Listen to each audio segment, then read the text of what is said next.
Hi friend, ఈరోజు మనం carrot dosa ఎలా పోసుకోవాలో చూద్దాం. ముందుగా బ్యాటర్ ప్రిపేర్ చేసుకొని ఇవ్వండి. క్యారెట్ అదేవిధంగా కొబ్బరి ఈ విధంగా తురుము పట్టుకోవాలి. ఈ విధంగా పెను మీద దోశ వేసుకొని దానిపైన కొంచెం క్యారెట్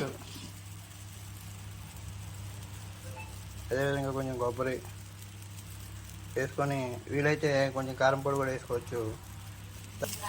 తర్వాత ఆయిలు.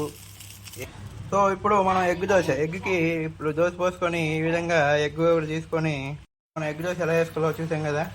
ఈ విధంగా ఎగ్ వేసుకొని దీనిపైన కారం కానీ లేదంటే మా దగ్గర పచ్చడి ఉంది, ఇప్పుడు పచ్చడి వేసుకున్నాం. ఇవన్నీ పచ్చడి వేసాం కదా, పచ్చడి వేసాం. ఇప్పుడు కొంచెం ఆయిల్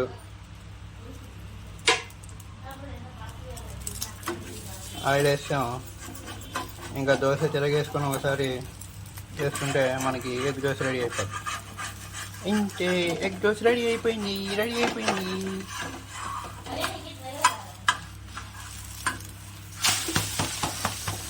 సో